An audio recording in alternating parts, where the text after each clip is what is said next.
Welcome to the Write or Die Show. I'm your host, Randi-lee. On the show, we interview other writers and we talk about mental health from their personal journeys. If you have not already hit that like and subscribe button, go ahead, do that now so that you never miss an episode. Hello, happy Tuesday, everyone. Today with us we have Joe Van, and you just told me, hold on, Joe Van Wyk. Right on. Hey, everybody. Good to see you, Randy. I was totally gonna mess that up, and I had to think. So where are you visiting us from? I'm in the mountains of Colorado. Yeah, Oh, Glenwood Springs, Colorado, home of the world's largest hot springs. ooh, have you ever visited there then? I go every day. Oh, there you go. I go pretty much every day. And right now we've been having some rain and it's cooling off. And so all of my friends back in Texas are hating me right now. I don't blame them. That's funny. All right, well, tell us a little bit about who the heck Joe is. Right on. I will. Well, those things, it's such a loaded question, like how do I, and this is one of those podcasts where I ask, well, I was born on the, no, that means really, what's your story? So who am every day, it's important for me to remind myself in my beliefs. I believe I am a child of God and that God made me for a purpose and that I'm walking out that purpose. I am, like I say, I'm in Colorado now, and I have some roots in Colorado, but I was born and raised down on the Texas border, all the way to the very southern tip of Texas, down where SpaceX is shooting off those rockets. Yeah. So why did you decide, or someone decide for you, to move to Colorado? Because that's far. I'm really bad at geography. That's Yeah. far. And I know that you're from Canada. Are you in Canada right now? Yeah, yeah. Oh, okay. I'm like 20 minutes to the Buffalo border.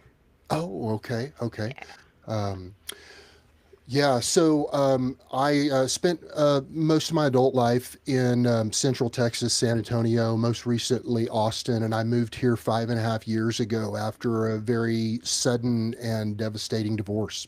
Okay. Well, that would explain it then.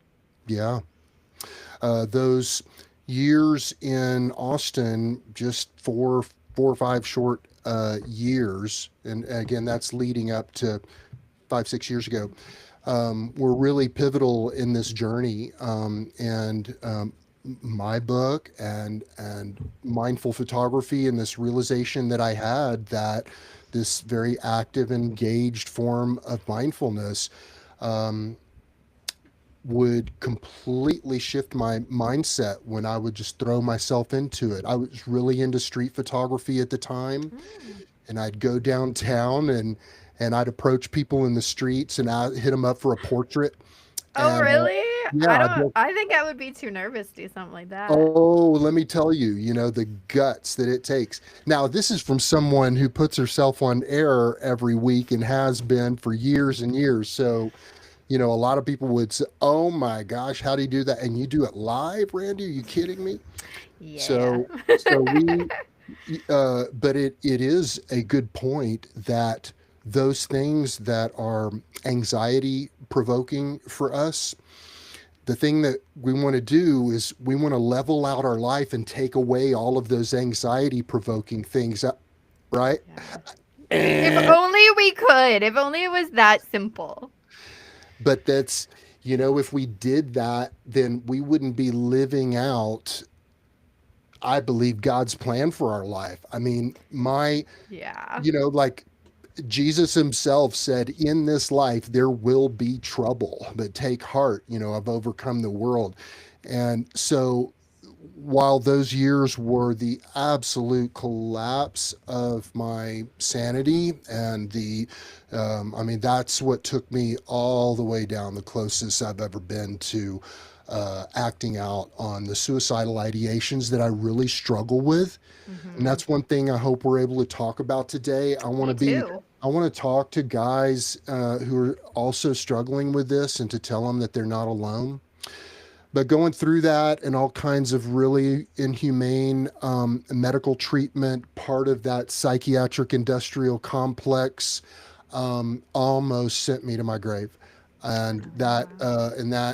that split that happened both in the second marriage, um, that really fostered an environment that I was sick and I had to fix it.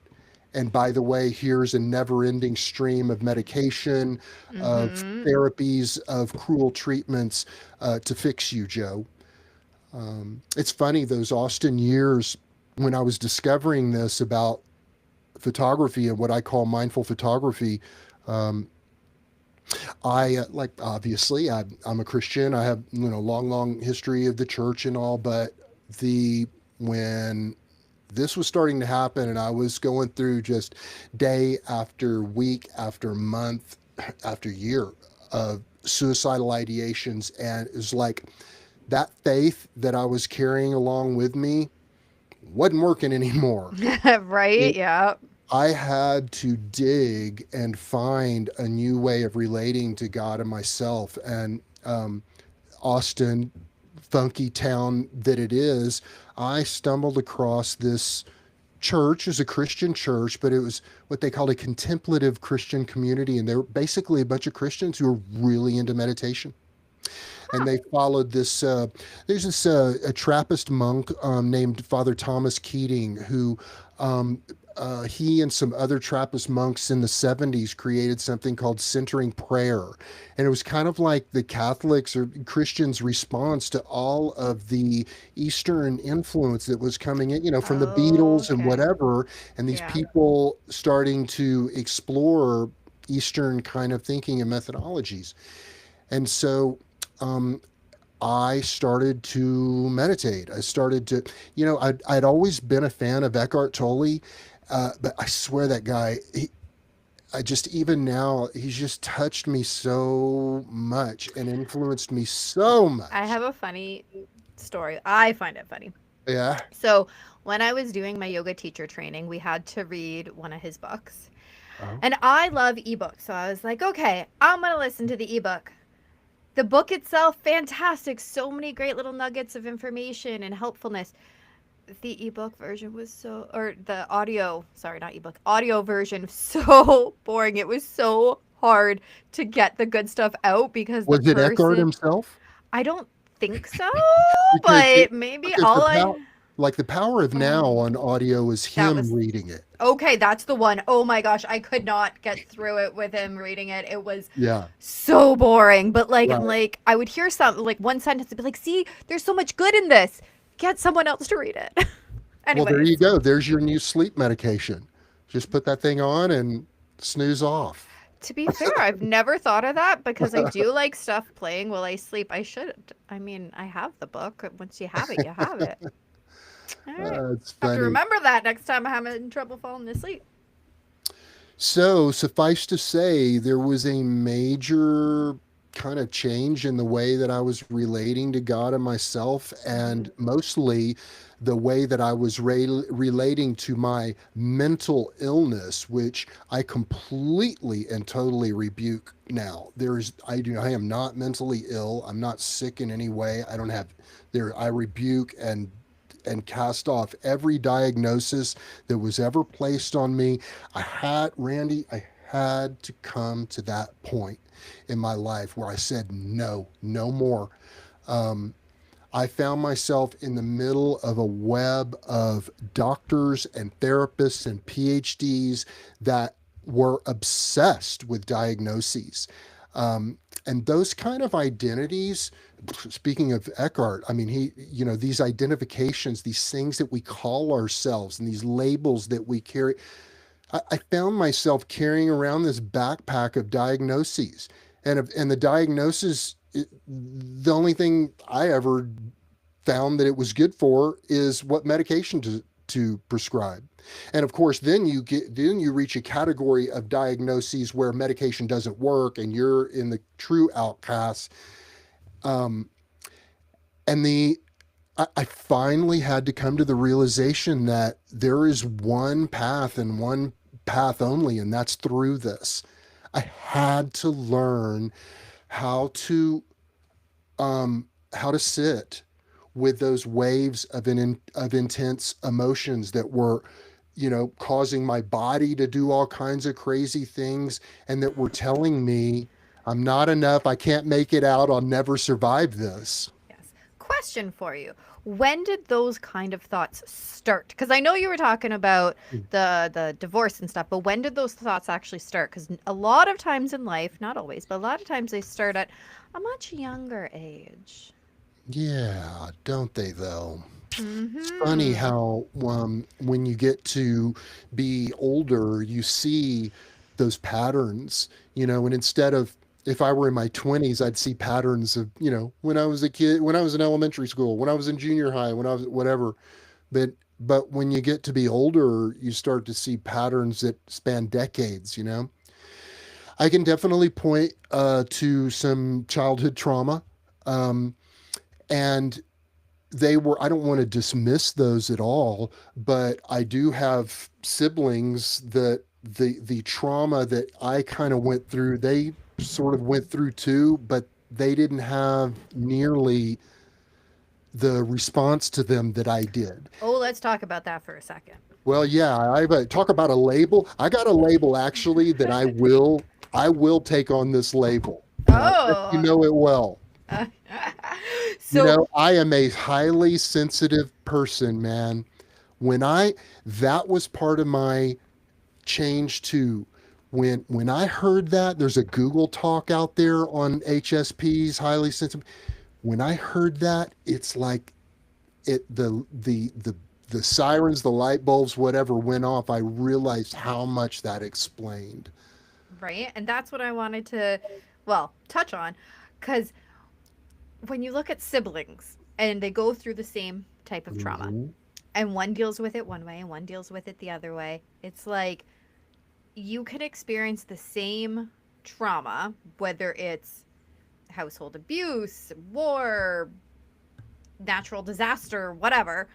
Everyone has their own coping strategies and everyone has their own emotional take on things. If you are a more highly sensitive person, then it's going to be internalized in a much different way than if you're not. Hmm. And you relate? Yeah, well, between my brother and I mean, we grew up in the same house, so we experienced a lot of the same things. He decided to medicate with drugs, which ultimately is how he died. And I decided to not do that. Lots of other things I did, but I didn't do that. And I mean, I'm trucking along nicely. Therapy's a great thing, and all those lovelies. And I do need to say that to anybody listening, friends, this is my path. This ain't your path. You got to walk your path. So, what I'm saying about psych meds and all of that stuff that I went through is my journey, that I had to find another way to cope with life. And for those of you who take a pill and your depression actually gets relieved a little bit, I want you to know how jealous I am of you. Like, ah, I oh, I love wish my that were me. antidepressants. They are amazing. If it Yeah, and works for you, do it. If it doesn't work for you, well, that's keep right. trying something else. That's right. So I completely respect that journey. Please don't think I'm dismissing that for everybody. It's our own reality. So yeah, during that time, I sort of came up with the foundations of the book. It's My book is called The Mindful Photography Field Guide. And I see that's backwards. Here, I'll do it upside down and backwards to get it all. There you go. So the Mindful Photography Field Guide is 15 smartphone photography practices for inner peace, and these are practices that are they're tactical, practical practices that you can do to intervene on yourself when you're going through a negative thought spiral. I have something to share because it's hilarious and slightly on this topic and slightly not, but so I like taking pictures. In my last book, there was a nature picture with everything. So it's all about nature pictures. I was Mhm. walking the dog one morning. I think you'll appreciate this because it's just, I took it with my smartphone. The squirrel's eating pizza. Oh, it's a pizza.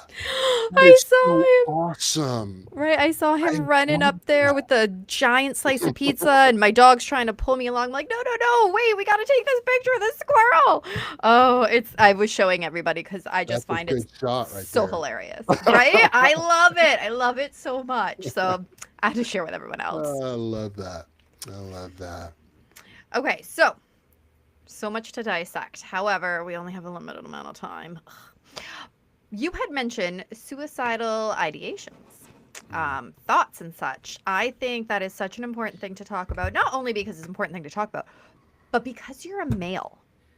This is something my husband and I talk about all the time. Our men are not allowed to say these things, to admit to these things that they have these thoughts and they are struggling. That's just, you're not allowed to do that if you have a thing between your legs. Um, so I think it's so important that you share, because you brought it up, which means you want to share, that you can share about that so that the men that are watching, that are listening, can know that. Because I'm going to say 75% are probably females of my guess. We get the odd male, but I mean, a lot of them are females. And that has a lot to do with this. Shh, men don't suffer from mental illness, or at least you have to keep it all together all the time. Hmm. So have at her. Well, at the beginning, that reminds me, the I guess the most painful page in the field guide is, I don't expect you to read that. This little page right here, and it's the why. The why of me writing this book. First statistic, there's 700,000 deaths per year by suicide, World Health Organization. This is the one that actually shocks me the most. Would you believe that for every suicide completion, there are 25 attempts? Holy moly. I would believe it. I 100% would believe it. I just have not heard the statistic yet. And we've heard of this group and that group, but this group right here, He's pointing to himself. white guys, white guys are 30% of the population, but we make up 70% of the suicides. Seriously, I Yeah, didn't know that stat either. yeah. I like being shocked, so I don't like to do too much research because I like shocks. The problems that men are facing now in our society are so deep and so wide. Some of it's what you touched on, that, real men don't talk about their feelings. I guess it's, of course that's true. Of course that's true. It's tough for me to grasp that because I do. I do Yeah, talk it out, man. but it is definitely a topic my husband and I talk about all the time. That guys don't, boys don't cry kind of thing. Exactly. Yeah. It's how he was raised. And I Uh-huh. mean, maybe being married to me, I'm like, no, you can talk about it. Yeah. I think in 18, so we've been together 18 years, I think I've seen him cry 3 times, maybe. Yeah, I'm not like that. I cry a lot, and I cry. I yeah, I cry to my pastor, my life coach, my brother, my dog Frankie, the doodle over there. So, thank God I'm able to get that out. It is something that I should be very grateful for. But I think that men, excuse me, face a very unique set of challenges.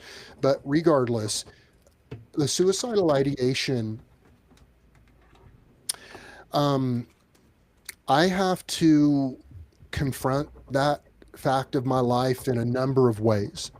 Sometimes those thoughts will come up and I'll have to spiritually intervene. I'll have to say, hey, I rebuke you in the name of Jesus. I've been given authority by God to cast you out. Um, so whatever, that's me from a faith perspective. You Yes. may just say, scream, stop.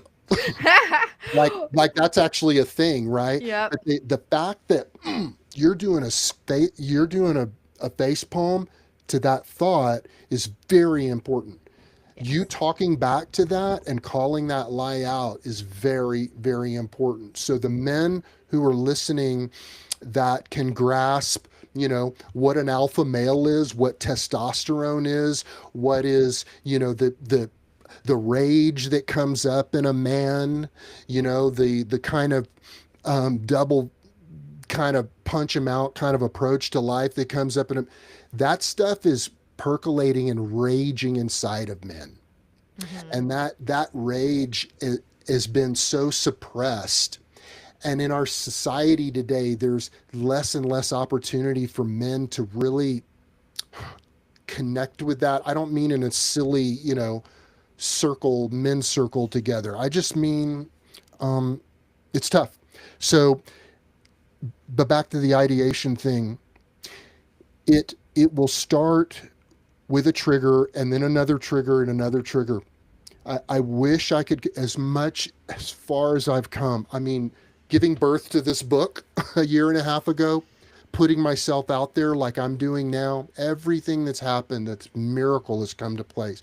Something I put on the shelf for years, and I was able to take off the shelf and complete. You, as a lifelong writer, that's huge for you to Oh write a yeah. book. But I mean, I've written here and there, but I'm never considered myself. I'm a graphic designer. Oh geez. Oh, big, like, creative photographer, videographer. I do all that stuff, So but the writing part, I've never I considered myself an author, right? I can feel that for that feeling when my first book came out, because I never said I was an author. I said I wrote a book. Oh, Now I've got lots, so now I'm like, yeah, I'm darn an author. right. That's right. But I Darn right. totally get what you're saying. When that first one came up, I'm like, I wrote a book. I always said I was going to write a book, so I wrote a book, and then I wrote another, and then I wrote another, and then I wrote another, and then.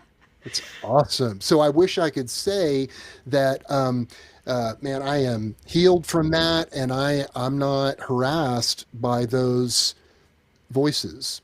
Um, and but it hasn't happened. Sometimes I still have waves of it.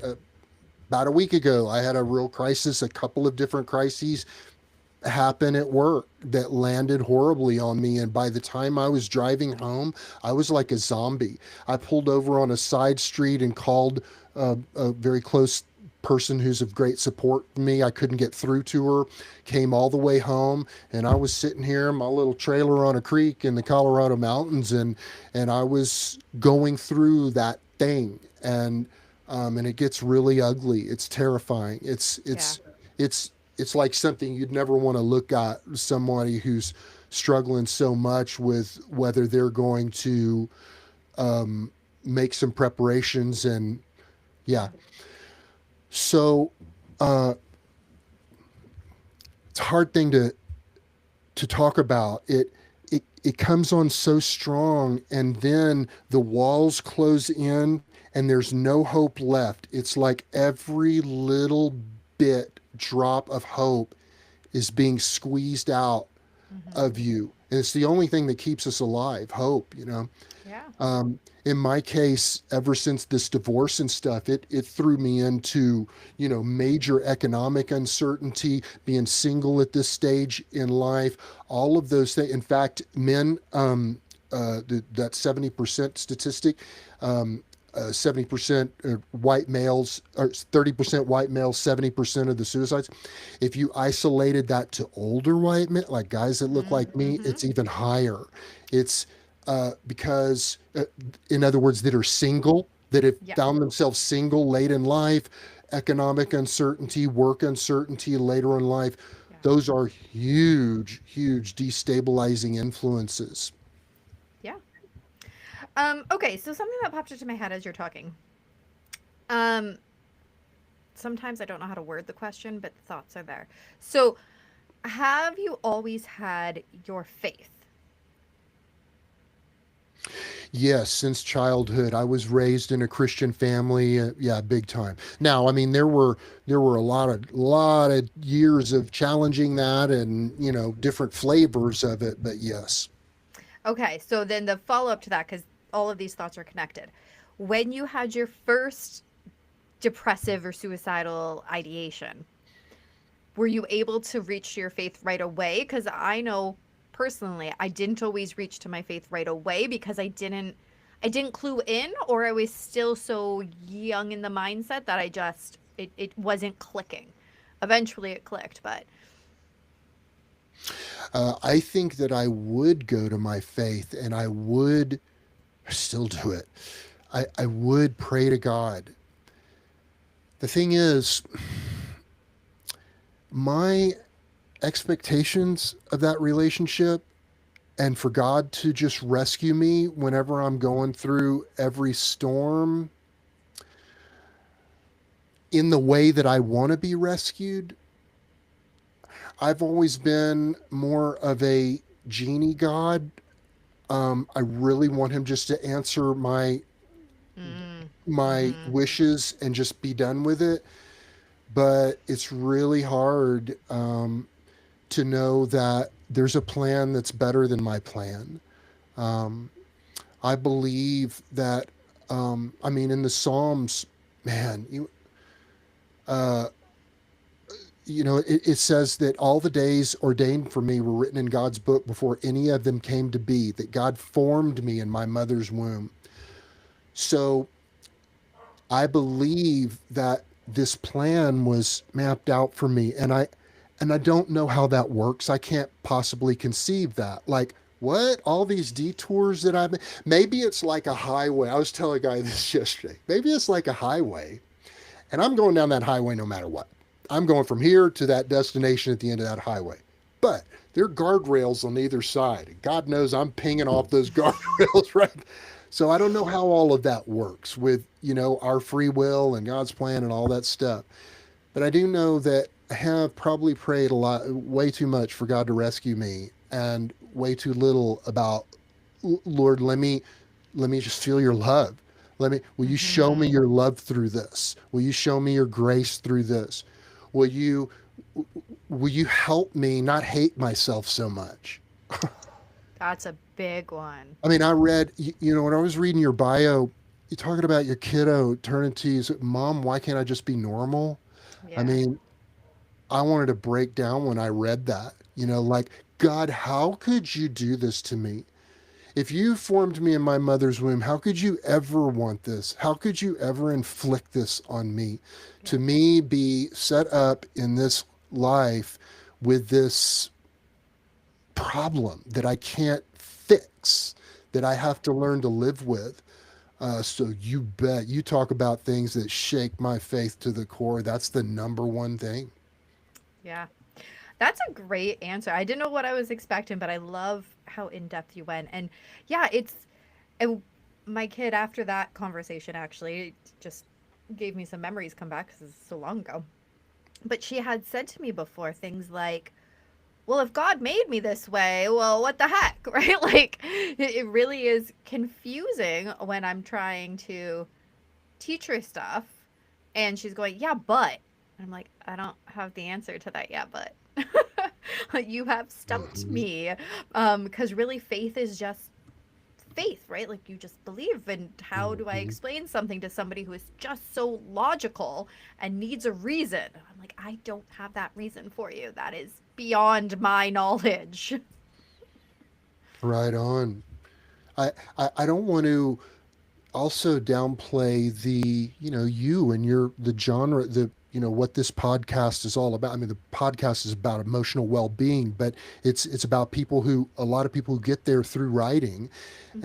And I just want to affirm that, like, what this meant to me, this 196 page long book. And by the way, this book, um, I'm, Ooh, I'm a pictures. I'm a career long graphic designer, and Oh, that's so fun looking. so Yeah. yeah, I print it. It's a KDP and Amazon book, and it's color obviously, but it's Hmm. not the high end color. And Yeah. I wanted that because it gives it more of a field guidey look. But what I'm holding in my hands right now, like, for me to have done this and my name's on it, it's on Amazon and you could buy, like, that was such a huge win. That's a life win.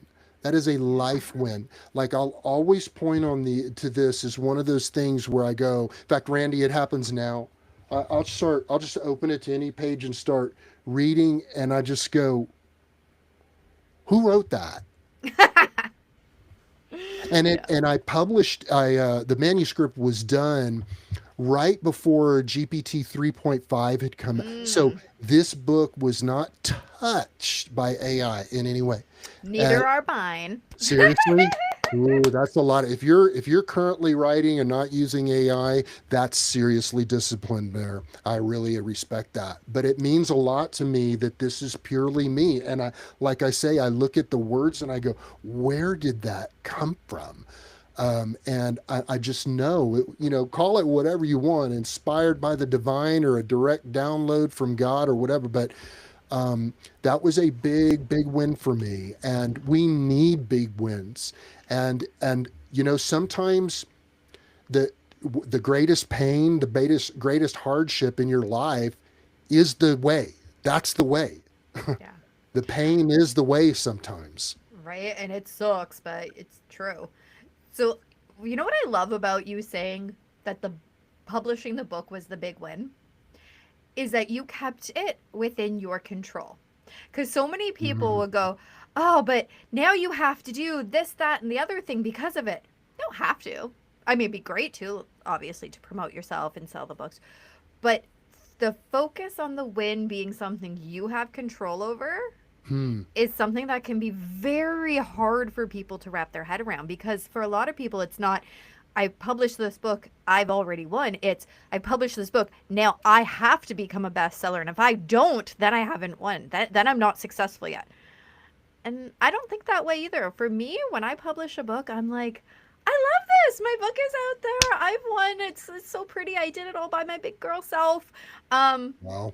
and then if people buy it and they, especially when they leave nice reviews, I'm always like, oh my gosh, yeah, I'm going to keep going, because it gives you that extra boost. But my success level, and it sounds like yours as well, is not based on other people, which is really important for our mental health, to not base our own internal success on Mhm. what other people decide of us.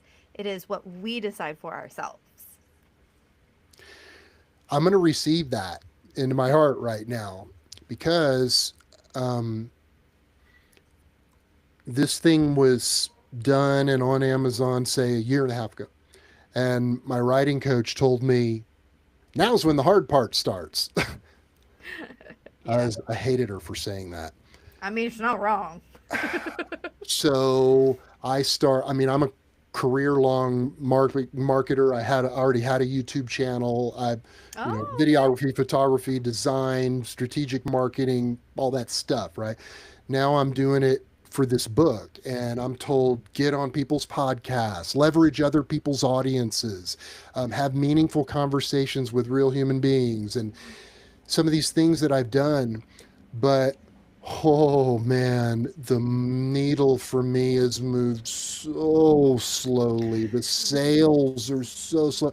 So Yes. I have judged myself up and down, sideways, over this. Like, my YouTube channel hasn't grown enough. I haven't sold enough books. It was this wrong? Or do people think this is stupid?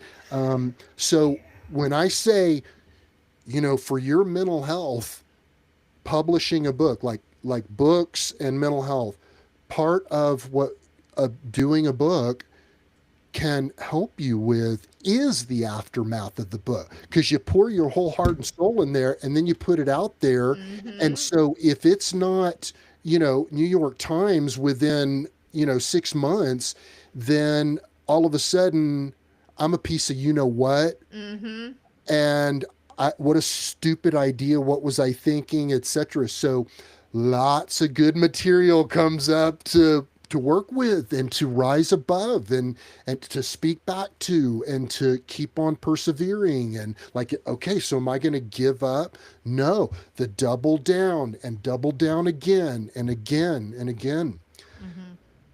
Because again, you're Can you successful for relate? doing it. Do Oh, people who come on 100%. so people who come on your show, do you ever hear this kind of Oh, I've theme? heard it from them. I've experienced it myself, even, especially when it come. So when my show, because I've been doing this show now, what, 4 years, I think, something like that, 4 years. And I would say after about the first year ish is when my brother had died. And of course, I was already struggling with the whole am I even like, is this even worth it? I have like 20 subscribers. Nobody cares, right? And my cousin, who I did not think was coming down for the viewing because she was in Toronto. This is during COVID. Okay. So we didn't know if she was going to be able to make it. Everybody had to book their time slots to go to the viewing, this whole thing. And she came. Her and I were the only girls on my mom's side of the family. So we're a little bit close, even though we're like a decade apart. And she Uh-huh. gives me a hug and she says, what you're doing is so important. Had nothing to do with the fact that she came for the funeral, but she said that to me. And I start crying because I'm like, oh my gosh, okay, maybe I'll keep going. And then every so often when I'm feeling that same tug, because I still get it, I've got lots more subscribers than before, lots more reviews than before, but I still get those, is this even worth it? Am I doing the right thing? And somebody, like you did right at the beginning before we even hit record, somebody will say, I'm so glad that you're doing this. Or they'll send me a PayPal with like a note. I had this one guest. She was amazing, but she sent me a PayPal after, and surprised the poop out of me because I never expect it. And the note that she left was just so beautiful. That about, thank you for talking about this. Thank you for letting me share and whatever, whatever. And it's those little things that happen right when I need them to, right when I'm going, do I keep going? Then I'm like, oh, I do keep going. That this is the sign to keep going because somebody that I've never met before, that I have no idea who the heck you are, thinks this is worthwhile. I'm like, okay. If a stranger thinks it's worthwhile, then I'm doing the right thing. So I totally get what you're saying. Yeah. Hmm. Oh, we're coming to the end. We're getting close. This is so sad. Okay, so we've already talked about your book, but before we talk about your book, I always like to pose a random question. So my random question to you then, is what would be your piece of wisdom for a guy that looks like you on this topic? Because it seems to be our running theme of today's episode. But what would be your piece of wisdom to this person that is struggling, but they have been taught men don't cry? Um, Number one, God ain't done with you yet. God has a plan for your life. That's it. Sorry, you can't get out of it. You're stuck. This is your plan. You're walking it out. This is the hero's journey for you. I mean, think about it. Luke meets Obi-Wan and he goes back, back to his aunt and uncle's place where he's grown up and it's burned to char. That was the beginning. That was the beginning of his hero's journey. And that's what you're in the thick of right now. If you're struggling with brutal depression and anxiety, this is your plan. This is your path. You're to walk through this. You are to learn how to be a warrior when these thoughts come up, and for you to rise above those thoughts. And this is, I mean, I would never, ever have this relationship with God if it weren't through these trials. They brought me to my knees into a place of humility. You think that those of us that struggle with, have emotional struggles, that we would just be so beat down and we don't have any, and we would be the most humble people. No, we're not. We can be carrying things through life with us that are absolute. This is the way it's got to be, and this is who I am, and this is who other people. That's not being pliable. We get really, really sick when we lock down and we are rigid, versus allowing. So I would say that. And also for the people, like this was a big part of what I wanted to add to this book. Like I say, I've got quotes from Jesus and I've got quotes from Eckhart Tolle. And it was really important to me in this book to be upfront that I'm a Christian. This is my faith background. But if you, number one, hey, Christians out there, it's time to learn presence. If you can't sit on your butt with your eyes closed and your phone off and the timer set for 3 minutes, there may be something going on there, much less 20 minutes, right? Um, I so, num- struggle. so number one, Christians, learn how to be present, learn how to sit and concentrate on your breath. Do you think Jesus went all the times that when he went off alone, do you think he was like babbling to God the whole time? No, he knew presence. And then I say to my Eastern kind of friends, Buddhist type, Eastern type thinking friends, it ain't just about presence. It's about a personal relationship too. It's about a personal, be able to walk and talk with God, with a living God that lives in your heart. And I implore them to seek that too. So those things have been really important, and this is a lifelong thing. We're just going down this road. Oh, it's so hard. It's so hard when we struggle like this and we look at other people who don't seem to struggle that much and we wonder The why we were comparison. created. The comparison start. Yeah. Yeah. And then I just want to finish by saying that girl right there, Randy, think about how many episodes she's sat there and done this. The love that's gone into those books, her marriage, her kill. That is the tenacity in the face of pain and suffering that we want to aspire to keep on showing up every day. Chop the wood, carry the water. Chop the wood, carry the water.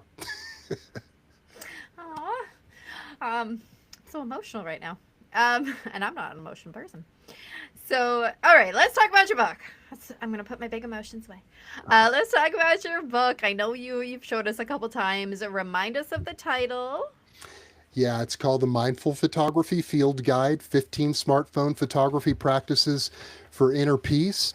And I broke it up into 5 different sections of 3 practices apiece. So, like, Oh, follow the light, where I help people. And again, it's all smartphone for related with mindful photography. The first step is then when we're out and about in the wild and we're finding ourselves starting to spiral.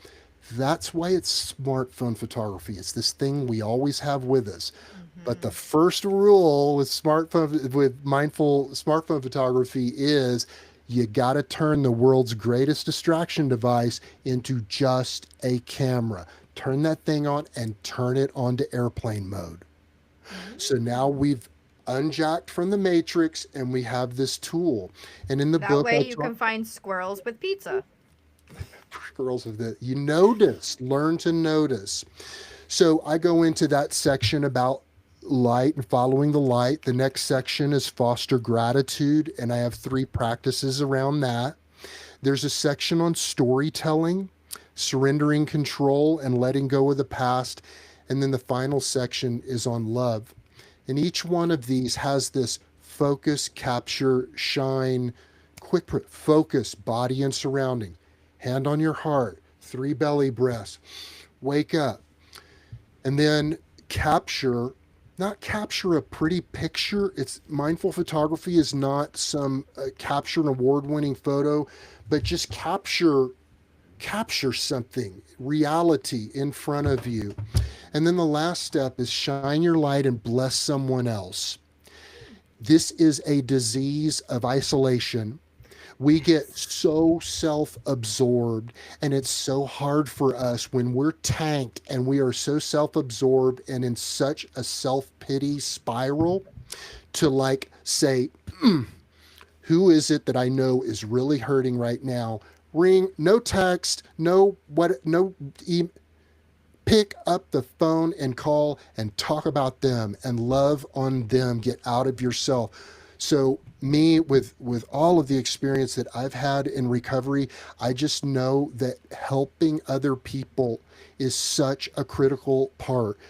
What happens to us internally when we shift that focus from the pain inside to blessing someone else is it's everything. And we were wired that way. That's our antidepressant to bless other people. So that shine your light and bless someone is taking those few shots that we edit down in a little mindful photography session, sending those to somebody, send a little text message saying, bro, you were here for me yesterday. I just want to thank you so much, man. I swear you are God's hands and feet. Thank you for blessing me. Boom.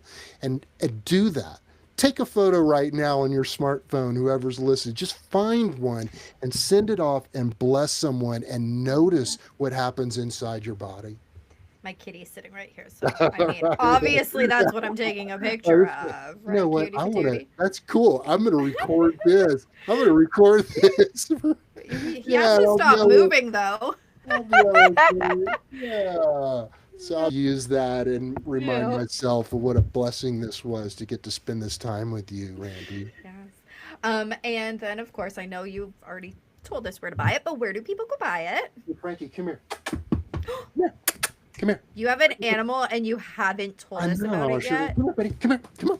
Come on. Come on. Come on. Everybody. Oh, This is puppers! Frankie the Doodle. Oh, puppers! Yeah.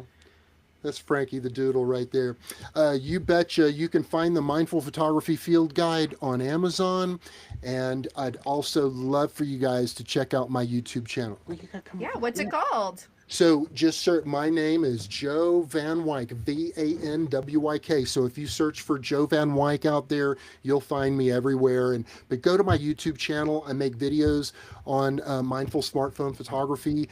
And so not only will you learn another dimension in this creative, active form of mindfulness, but you will improve your smartphone photography skills big time.